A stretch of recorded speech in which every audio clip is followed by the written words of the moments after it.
여러분 안녕하세요. 대구가톨릭대학교 컴퓨터 소프트웨어학부 신정훈 교수입니다. 오늘은 인간과 컴퓨터의 소통 제6주차 감성이란 무엇일까 라는 주제로 여러분들과 함께 감성에 대해서 알아보도록 하겠습니다. 오늘의 학습 내용입니다. 먼저 감성에 대한 정의를 내리고 감성의 특성에 대해서 알아보도록 하겠습니다. 또한 감성에 기반하는 디지털 시스템을 구현하는 방법들과 관련하여 공부하도록 하겠습니다. 오늘의 학습 목표입니다. 6주차 학습 목표로는 감성을 정의 내릴 수 있어야 하겠습니다. 본 수업을 마친 후 여러분들께서는 감성이란 어떠한 것인지에 대해서 정의를 내릴 수 있어야 하겠고, 감성의 중요성에 대해서 이해를 할 수 있어야 하겠습니다. 또한 감성과 우리가 이전에 학습하였던 유용성 및 사용성과의 차별성에 대해서도 여러분들이 이해할 수 있어야 하겠습니다. 그리고 디지털 시스템을 구현할 시에 감성을 활용하는 방안에 대해서 여러분들이 이해할 수 있어야 하겠습니다. 먼저 감성의 중요성에 대해서 알아보도록 하겠습니다. 예전에 우리가 디지털 시스템을 처음 개발하던 초창기 시절이 있었습니다. 그 시절에는 기술력이 최우선 과제였던 시기였는데요. 우리가 예를 들어서 텔레비전이나 라디오를 만들어낸다라고 했을 때에 그때에는 그 기술력을 가지고 텔레비전과 라디오를 만들 수 있느냐 없느냐의 차이가 시장 진입의 차이로 생각되어지던 시절이 있었죠. 그 시절에는 기술력을 가지고 제품이 완성만 되면은 시장에서 팔려나가던 시절이었기 때문에 감성과 관련한 중요성은 거의 고려치 않던 시절이었다라고 여러분들이 생각을 하시면 되겠습니다. 그러나 현재 시절에 와서는 디지털 기기를 만드는 기술력이 평준화가 되었다라고 여러분들이 생각을 하셔도 될 것 같고요. 일반적으로 최첨단 기술력을 제외하고 일반적인 기술, 예를 들어서 텔레비전이나 라디오, 에어컨 등을 만든다라고 했을 때에 이 정도의 기술력은 어느 기업에서나 어느 중소기업에서나 만들 수 있는 기술 평준화의 시절이 도래하였다라고 여러분들이 생각을 하시면 될 것 같습니다. 따라서 이러한 제품을 만든다라고 하는 것 자체만으로 어떤 경쟁력을 가지고 있다라고 우리가 이야기하기는 힘든 시절이 되었다라고 생각을 하고요. 그래서 이러한 시절에서 우리가 시장에서 우리가 만든 제품이 선정될 수 있도록 경쟁력을 갖기 위해서는 어떻게 해야 되는가 하는 고민을 하게 되었다는 거죠.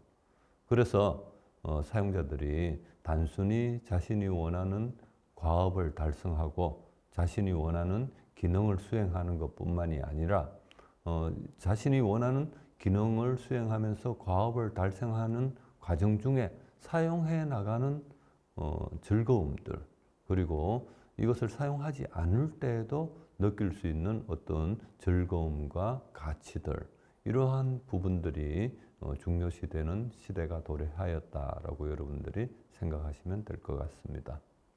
이렇듯 감성이라고 하는 것은 이제 유용성, 사용성과 같이 제품의 직접적인 기능적인 측면, 사용을 하는 데 있어서 편리성 측면을 담당하는 이 두 가지 측면과 더불어서 함께 중요한 요소로 자리매김하고 있다라고 우리가 생각을 하면 될 것이고요. 이런 감성이 과거에는 이성적인 측면, 유용성, 사용성의 어떤 방해 요인이다라고 생각을 했던 시절이 있는데, 그런 생각이 현재에 와서는 감성이 오히려 유용성, 사용성을 극대화시켜 줄 수 있는 그러한 상호 보완적인 측면이다라고 여러분들이 이해를 하시면 될 것 같습니다. 그렇다면 우리가 감성에 대해서 먼저 알아보도록 하겠습니다. 그럼 감성이란 어떠한 것인지 먼저 정의를 내려보고, 그리고 감성을 구성하는 세부 요소들에 대해서 우리가 알아보도록 하겠습니다. 감성을 정의 내리기 전에 우리가 먼저 인간의 정신 기능에 대해서 알아보도록 하겠습니다. 우리 인간의 정신 기능을 크게 분류를 하면은 세 가지 정신 기능으로 우리가 분류를 할 수가 있고요. 그 세 가지 분류는 지, 의, 정 이렇게 세 가지로 나뉘어질 수가 있을 것입니다. 지라고 하는 것은 이성적인 진리를 추구하는 것. 의라고 하는 것은 정의를 찾는 능력, 그리고 정의라고 하는 것은 아름다움을 찾는 능력이라고 우리가 정의를 내리고 있습니다. 이 중에서 우리가 앞쪽에서 학습하였던 유용성과 사용성이라고 하는 것은 지라는 측면에 가깝다고 우리가 이야기를 할 수가 있을 것이고요. 지금 우리가 이야기하고 있는 감성이라는 주제는 정의라는 측면에서 우리가 인간의 세 가지 정신 기능에 접근을 할 수 있다라고 생각을 하시면 될 것 같습니다. 감성이라고 하는 것은 외부에서 어떤 자극이 가해졌을 때에 감각이나 지각으로 인해서 인간의 내부에 일어나는 미적이고 심리적인 체험을 우리가 정의 내리고 있습니다. 조금 쉽게 우리가 이야기를 하고자 하면은 외부에서 시청촉, 후미각, 오감, 감각기관을 통해서 우리에게 어떤 자극이 가해졌을 때에 우리 마음속에서, 우리 머릿속에서 일어나는 생각의 변화들, 이러한 변화를 우리는 감성으로 정의를 내린다라고 생각하시면은 무리 없이 여러분들이 이해를 할 수가 있을 것입니다. 이런 감성을 우리가 세부적으로 한번 나뉘어 보면 첫 번째 인상, 그리고 두 번째 개성, 세 번째 정서, 그리고 정치로 우리가 나뉘어 줄 수가 있을 것입니다. 인상이라고 하는 것은 우리가 외부에 존재하는 어떤 물체, 대상물, 여기에서 처음 그 물체와 대상물을 바라보았을 때, 아니면 느꼈을 때에 우리가 갖게 되는 생각들, 느낌들, 이러한 것들을 우리는 인상이라고 이야기를 하죠. 처음으로 마음에 나타나는 감성, 이런 부분을 우리는 인상이라고 이야기를 하고 있습니다. 여러분들이 흔히 말하는 첫인상, 첫인상이라고 하는 이러한 단어들도 여러분들이 여기 인상에서부터 기인했다라고 생각을 하시면 될 거고요. 다음으로 개성이라고 하는 것은 우리가 인상이라고 하는 것은 외부에 존재하는 어떤 대상물, 객체들 이러한 것들에 대해서 전반적으로 이야기를 하고 있는데 그 중에서 인상 중에서 사람에 대해서 느껴지는 인상을 우리는 개성으로 정의를 내리고 있습니다. 여기에서 말하는 사람에 대해 느끼는 인상이라고 하는 것은 실질적으로 사람에 대해서 느끼는 인상도 우리는 인상이라고 개성이라고 이야기를 하지만 사람처럼 생각하는 아니면 사용자가 사람처럼 대접하는 대우하는 이러한 사람과 비슷하게 느껴지는 그러한 객체에 대한 인상을 우리는 전반적으로 다 합쳐서 개성이라고 이야기를 하고 있다. 이렇게 여러분들이 이해를 하시면 되겠고요. 다음으로는 정서라고 하는 것이 있는데 이 정서라고 하는 것은 감성을 구성하는 가장 핵심적인 요소다라고 여러분들이 생각을 하시면 되겠습니다. 어떤 대상들을 여러분들이 바라보았을 때에 단시간 동안에 가지게 되는 감성, 짧은 시간, 이 짧은 시간이라고 하는 것은 뭐 1, 2분이 될 수도 있고 2, 3분이 될 수도 있고 아니면 그것보다 조금 더 긴 시간들이 될 수도 있고 이렇게 짧은 시간 동안 가지게 되는 감성, 이러한 감성을 우리는 정서라고 이야기를 하고 이것보다 좀 더 오랜 시간, 긴 시간 동안 가지게 되는 영향을 받게 되는 감성을 우리는 정치라고 이야기를 해주고 있습니다. 정치라고 하는 것은 아주 강도는 아주 미미하죠. 미미하면서 상대적으로 정서보다 훨씬 더 오랜 긴 시간 동안 자극이 지속되어졌을 때에 우리가 가지게 되는 감성, 이러한 감성들을 정치라고 이야기를 하고 있습니다.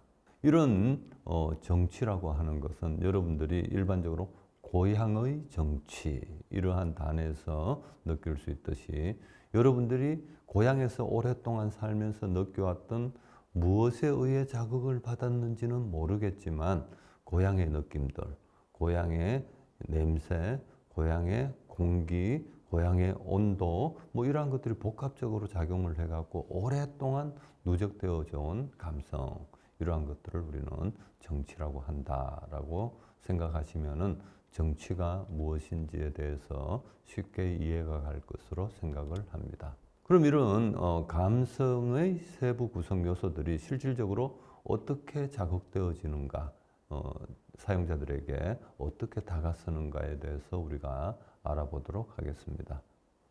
현재 여러분들이 보고 계시는 텔레비전의 경우에 정서를 자극한 사례로 우리가 이야기를 할 수가 있을 거고 어떻게 보면 정치를 자극한 사례로도 여러분들이 이해를 할 수가 있을 것입니다. 현재 나오는 대부분의 텔레비전, LED 형태 텔레비전들, 최첨단 기능을 가지고 있는 텔레비전임에도 불구하고 현재 여러분들이 보고 계시는 사진상의 텔레비전들은 레트로 형상의 어떤 복고적인 느낌을 가지고 있는 이러한 디자인을 갖춘 텔레비전이다 라고 여러분들이 생각하실 수가 있을 거예요. 이 텔레비전을 봄으로써 여러분들은 문득 여러분들의 머릿속에 아주 오래전의 기억들, 아주 오래전에 드라마 같은 데서 보아왔던 텔레비전들 아니면 시골에서 여러 가구에서 뭐 텔레비전이 한 대씩 있던 시절 이런 시절들이 여러분들의 머릿속에 떠오를 수도 있을 거예요. 이런 것들이 정서를 자극하는 사례, 정치를 자극하는 사례다라고 여러분들이 생각을 하시면 될 것 같고요. 다음으로는 인상을 자극하는 사례를 여러분들이 들 수가 있을 것입니다. 이런 인상이라고 하는 것은 아까 전에도 말씀드렸듯이 아주 짧은 시간에 처음 가지게 되는 감성이에요. 우리가 어떤 새로운 시스템들을 처음 보았을 때 그 순간 가지게 되는 감성들. 이러한 감성들은 인상은 강렬하게 다가서죠. 예를 들면 기존의 디자인들을 벗어나서 아주 혁신적인 디자인 형태로 여러분들에게 다가섰을 때 강렬한 인상을 주는 사례가 될 수 있을 걸로 생각을 합니다. 예를 들면 다이슨에서 나온 저런 선풍기 같은 것들, 여러분들 머릿속에 일반적으로 선풍기라고 한다면은 선풍기 날개가 회전을 하면서 바람을 일으켜야 되는데 선풍기 날개가 없는 선풍기가 존재하다니 이런 어떤 강렬한 인상을 줄 수 있는 것들, 아이팟 같은 것들, 제어판들이 저렇게 나타나고 출력 장치가 저렇게 나타나는 장치들, 이러한 다양한 디지털 시스템에서 우리는 강렬한 인상을 전달받는 경우들이 존재했었다라고 여러분들이 기억을 하시면 될 것 같고요. 다음으로는 강렬한 개성의 사례라고 해서 사용자들이 기존의 사용자들의 경우에는 자신만을 추구하는 어떤 개성을 추구하는 이런 욕구가 그다지 강하지 않았었는데 최근 들어서 남들과는 다른 어떤 차별화를 가지고 싶은 욕구들이 점차적으로 증가하고 있죠. 따라서 어떤 게임 같은 경우 아니면 어떤 응용 프로그램 같은 경우 대부분의 프로그램에서 강렬한 개성들을 표현할 수 있는 방법들을 제공하고 있다라고 여러분들이 생각을 하면 되겠습니다. 대부분의 게임에서 주인공들이 사용하는, 사용자들이 사용하는 아바타들을 직접 형상을 꾸며나갈 수 있도록 해주는 것들, 이러한 사례가 모두 다 강렬한 개성을 전달하는 사례다라고 여러분들이 이해를 하시면 될 것 같고요. 이렇게 우리가 감성에 대해서 정의를 내리고 감성의 세부 구성 요소에 대해서 알아보았는데 감성의 세부 구성 요소는 정서, 인상, 개성, 그리고 정치로 우리가 나뉘어 줄 수가 있을 것입니다. 이 중에서 우리가 초점을 맞추는 것은 정서와 인상과 개성에 해당하는 부분으로서 정치는 왜 빠졌느냐라고 한다면은 정치라는 감성을 느끼기 위해서는 아주 오랜 시간 동안 지속적인 자극을 받아야 하기 때문에 이 부분을 우리가 디지털 시스템에 적용해 나가기 위해서는 조금 모호한 측면들이 존재하고 있더라라는 거죠. 그래서 직접적으로 우리가 디지털 시스템들을 구현을 해 나갈 때에 사용자들에게 감성을 유발할 수 있는 부분들, 정서, 개성, 인상, 이 세 가지 측면에 대해서 우리가 조금 더 집중적으로 알아보도록 하겠습니다. 감성이라고 하는 것은 정서, 인상, 개성으로 분류할 수가 있으며 이 정서와 인상과 개성은 각각의 다차원적인 구조로 해서 우리가 특성들을 분류해 나갈 수가 있을 것입니다. 먼저 정서에 대해서 우리가 알아보도록 하겠습니다. 정서가 무엇이냐라고 우리가 의문을 던졌을 때 일반적으로 이야기하는 두 가지 형태의 견해가 있습니다. 첫 번째로 정서라고 하는 것은 우리가 아주 복잡하고 다양한 정서들을 느끼고 가지고 있지만 이러한 정서라고 하는 것은 결국은 우리가 분석을 해보면은 두세 개의 중요한 차원에 따라서 정리가 가능한 것이 정서다라고 이야기하는 견해가 있는가 하면은 사람들이 여러 가지 기본 정서들을 느끼고 있을 때 이 정서들은 서로 간에서 충분히 구별될 만큼 차이가 있다라고 하는 견해, 이러한 견해들이 함께 공존하고 있다라고 여러분들이 생각을 하시면 되겠습니다. 정서의 기본적인 차원으로는 이제 우리가 먼저 말했던 아무리 다양한 정서여도 두세 가지 형태의 차원으로 구분이 가능해라고 이야기했던 이런 견해들에서 이야기하는 차원이겠죠. 이런 차원으로는 우리가 유쾌함의 차원과 각성의 차원을 들 수가 있을 것입니다. 유쾌함의 차원이라고 하는 것은 기분이 좋으냐, 기분이 나쁘냐라고 하는 것을 하나의 수직선 형태로 나타내어서 이쪽으로 쭉 가게 되면은 기분이 좋은 정도가 커지는 것이고 반대 방향으로 가게 되면은 기분이 나쁜 정도가 커지는 정도. 그런 측면으로 우리가 하나를 분류가 할 수 있을 것이고, 그리고 각성의 차원이라고 하는 것은 사용자들이 얼마나 흥분 상태에 있는가, 차분한 상태에 있는가 하는 것들을 따져주는 것이 각성의 차원으로 우리가 이야기를 할 수가 있겠죠. 이런 두 가지 차원을 조합을 하게 되면 네 가지로 우리가 구분이 가능해질 것이고, 이 네 가지에 대해서는 조금 있다가 우리가 좀 더 상세히 알아보도록 하겠습니다. 그리고 두 번째 견해에서 이야기를 하는 사람들이 여러 가지 기본적인 정서들을 느끼고 있을 때 정서들 간에서는 충분히 구분이 가능할 만큼 차이가 있어야 된다라고 하는 이 견해에서 이야기하는 특성으로는 차별성과 반응성을 들 수가 있을 것입니다. 차별성이라고 하는 것은 인간의 기본 정서가 되기 위해서는 그 정서가 다른 정서와 명확하게 구분되는 표현 방법이 있어야 되겠다라는 것이고, 그리고 다른 정서와 구분되는 촉발 요인이 있어야지 된다라는 것이 차별성에 해당하는 것이죠. 즉 다시 말하면은 내가 어떤 감성, 그 중에서 어떤 정서들을 느끼고 있을 때 이 정서가 뭐 때문에 나에게 유발되었는가 하는 촉발 요인을 우리가 정의할 수가 있어야 될 것이고, 이 정서가 나에게 느껴졌을 때 내가 표현하는 방법, 얼굴을 찡그린다거나 눈을 감는다거나 소리를 지른다거나 이런 특별한 표현 방법들이 존재해야 된다라고 하는 것이 차별성에 해당하는 것이 되겠습니다. 그리고 반응성이라고 하는 것은 우리가 어떤 정서를 가지고 있더라도 새로운 자극이 가해지게 되면 이 자극에 의해서 새로운 정서를 느낄 수 있어야 되겠다라는 것이죠.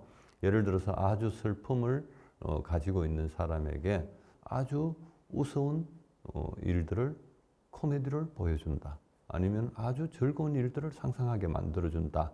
라고 했을 때 그 슬픔을 잠시 잊고 새로운 즐거움이라고 하는 정서를 느낄 수 있도록 해주는 것들, 이런 것들이 반응성에 해당한다라고 여러분들이 생각을 하시면 되겠습니다.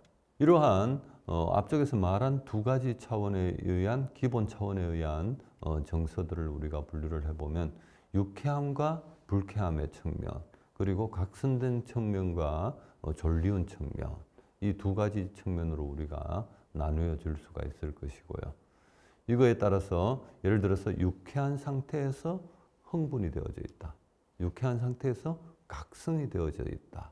라고 한다면은 이러한 상태를 우리는 흥미진진한 상태로 보겠다라는 거예요. 반면에 우리가 불쾌한 상태, 기분이 안 좋은 상태인데 이때 사람이 흥분이 되어져 있다. 각성이 되어져 있다. 라고 한다면은 이 사람이 느끼는 정서를 우리는 비참하다라고 하는 정서로 나누겠다라는 거죠.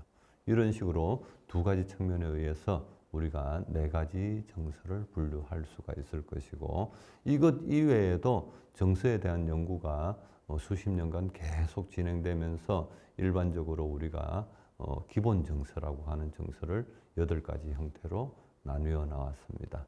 원 형태의 정서들 중에서 내부 원에 해당하는 8가지 정서들, 이 정서들이 기본 정서에 해당하는 것이고요. 이런 기본 정서와 기본 정서 사이에 바깥 원 쪽에 보면 또 다른 정서들이 나타나 있죠. 이런 나타나 있는 정서들을 우리는 부가적 정서, 기본 정서들 간의 혼합에 의해서 나타나는 부가적 정서다라고 정의를 내려두고 있습니다. 이런 기본 정서와 부가적 정서를 우리가 연구하는 이유는 단순히 정서가 어떤 것이고 이 정서들을 어떻게 분류하냐를 알고자 하는 것은 아니겠죠. 우리 인간과 컴퓨터의 소통, HCI라고 하는 교과목에서는 이러한 정서들을 내가 만들려고 하는 디지털 시스템에 어떻게 구현을 할 것인가 하는 부분들을 연구한다라고 여러분들이 생각을 하시면 되겠습니다. 정서라고 했을 때에 이 정서가 예를 들어서 우리가 기본 정서에서 유쾌한 쪽이냐 아니면은 불쾌한 쪽이냐, 각성된 쪽이냐 아니면 졸리운 쪽이냐 이런 것들을 따졌을 때 유쾌한 것은 좋은 정서고 불쾌한 것은 나쁜 정서야 라고 하는 이런 이분법적인 분류는 우리가 추구하지 않는다라고 여러분들이 생각하시면 되겠습니다. 예를 들어서 우리가 구현하려고 하는 시스템의 용도가 무엇이냐에 따라서 우리는 이 시스템이 유쾌한 정서를 느낄 수 있도록 또 해줄 것이고 아니면 불쾌한 정서를 느낄 수 있도록 또 해줄 것이고 그리고 좋은 정서를 느낄 수 있도록 해줄 것이고 아니면 슬픈 정서도 느낄 수 있도록 해줄 것이고 용도에 따라서 제작자의 의도에 따라서 적절한 정서가 사용자들에게 전달될 수 있도록 해주어야 되겠다. 이렇게 여러분들이 생각을 하시면 되겠습니다. 예를 들어서 정서 중에서 기쁨과 슬픔 관련 정서가 있습니다. 이런 기쁨과 슬픔이면 기쁨은 좋은 것이고 슬픔은 나쁜 것이야가 아니라 우리가 구현하려고 하는 제품과 서비스가 어떤 것이냐에 따라서 예를 들면 우리가 성탄을 축하하는 크리스마스 카드와 같은 기쁨을 나타내는 이러한 분야에 쓰여지는 경우에 우리는 정서 전달을 기쁨의 정서를 전달할 수 있도록 시스템을 구현해야 할 것이고 아니면은 특정 인물의 추도 사이트 같은 쪽에 사용되는 이런 정서들을 전달을 해야 되겠다라고 하면 추도 사이트니까 우리는 슬픔과 관련된 정서를 전달할 수 있어야 되겠죠. 그래서 이때 우리는 기쁨과 슬픔을 느낄 때에는 어떤 특징이 있는가 이런 것들을 분석을 해가지고 우리가 만들려고 하는 디지털 시스템에 적절하게 활용을 하자라고 하는 것이 이 시간의 목적이 되겠습니다.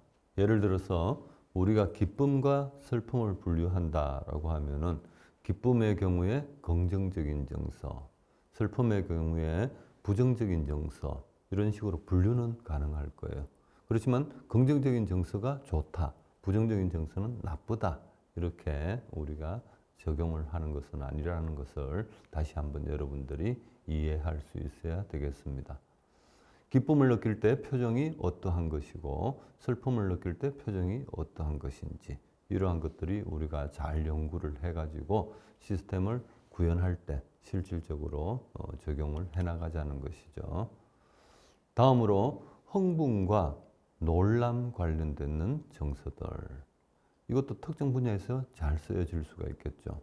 예를 들면은 여러분들이 자주 하는 게임 중에서도 어떤 대전 게임들, 뭐 스트리트 파이터 같은 것들이나 아니면은 무협 대결 게임들, 이러한 것들을 할 때에 여러분들은 어느 순간에 흥분감을 느낄 수가 있을 것이고요.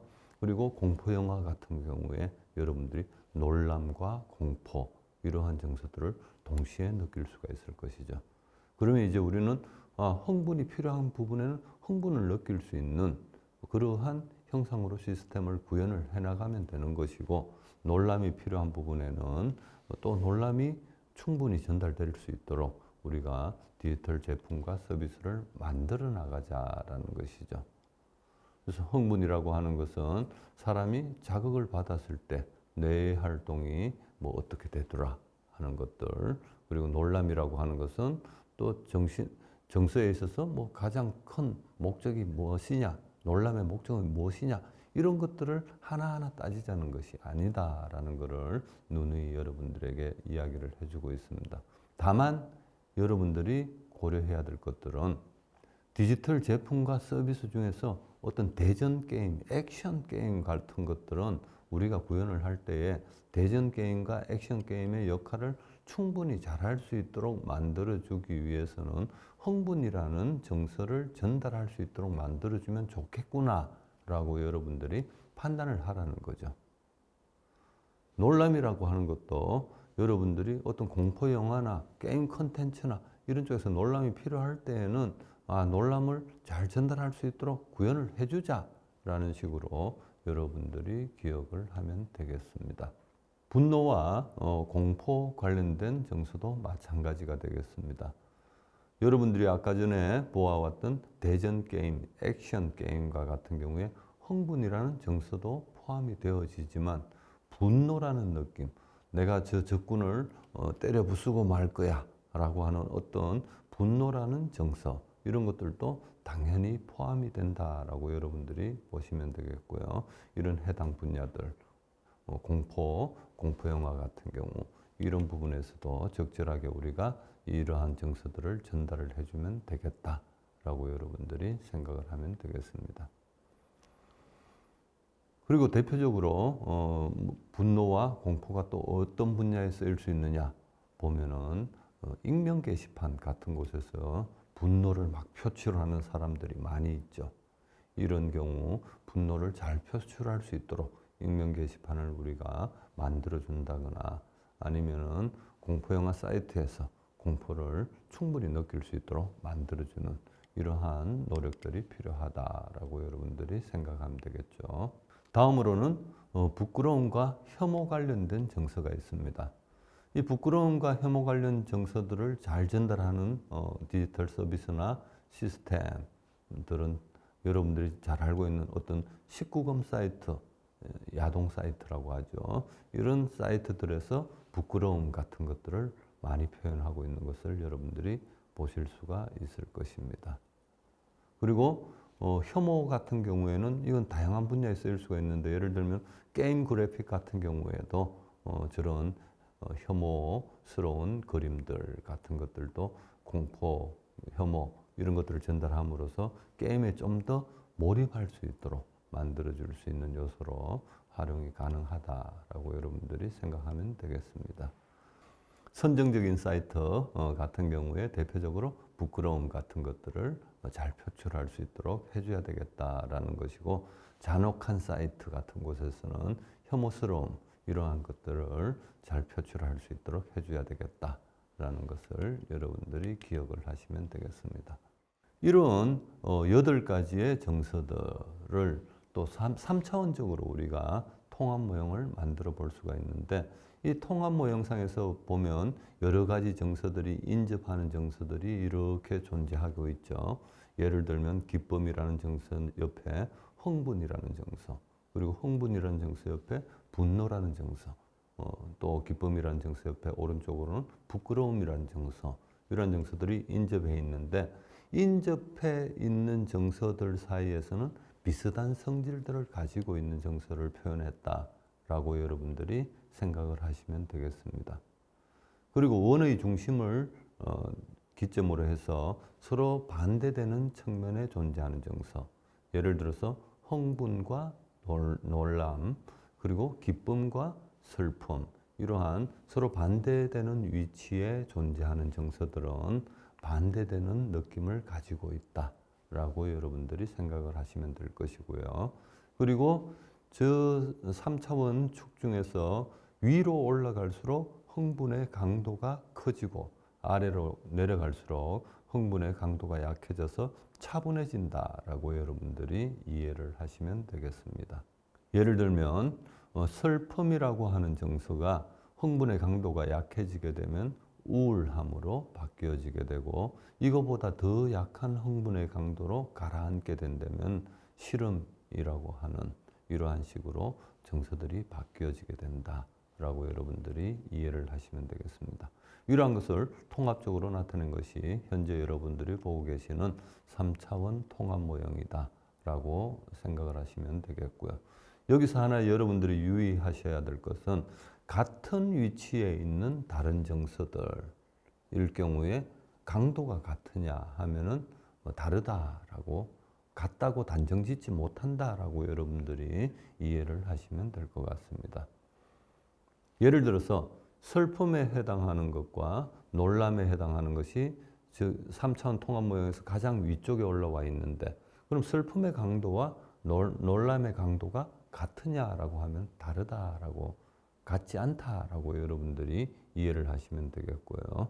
이런 것들은 각각의 정서가 가지는 이런 강도가 상대적인 느낌들이 있기 때문에 같은 위치에 있다라고 해서 동일한 강도를 가진다라고는 단정 짓지 못한다, 이렇게 기억을 하시면 될 것 같습니다.